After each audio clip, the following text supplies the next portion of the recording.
Ano yung pangalawa utos?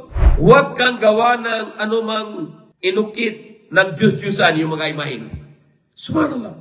Ano sabi ng Diyos? Bawal gawa ng ribolto. Bawal samba sa ribolto. Kung papunta kayo sa Catholic simbahan, anong doon? Lahat ribolto.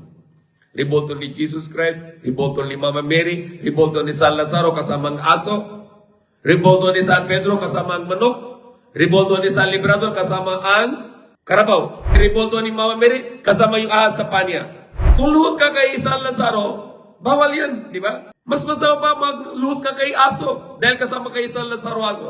Hindi ka pwede sabihin na luhod ko na lang ako kay San Lazaro, hindi ko luhod kay aso. Kahit magluhod ka kay San Lazaro, bawal dahil San Lazaro isang tao. Kung luhod ka kay samba kay Jesus Christ, bawal dahil si Jesus Christ isang tao. Arabo, taga Middle East, salita niya Aramaic. At ano sabi ni Jesus Christ sa Aramaic, salita niya unang utos? Sabi niya, Shama Israelo, Adonai Elohino, Adonai Ahad. Hear, O Israel, Lord our God is only one God, only one Lord. Yan ang salita ni Jesus Christ. Shama o Israelo, Adonai Elohino, Adonai Ahad. Parang Arabic to. Yan ang salita ni Jesus Christ. Ano ibig sabihin sa Tagalog? Pakinggan o Israel, Panginoon, Diyos natin, isa lang Panginoon. Paliwanag. Kung siyang Diyos, bakit hindi sinabi niya, pakinggan o Israel, ako ang Diyos ninyo, sambahin ninyo ako. Bakit hindi sinabi ganun?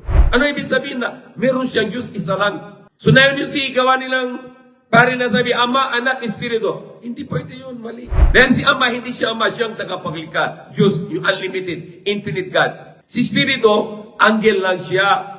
Gabriel, pangalan niya. Siya papunta katawan tao kay Maria para siya dala ng utos ng Diyos. Maging buntis ni Mary, kahit walang asawa.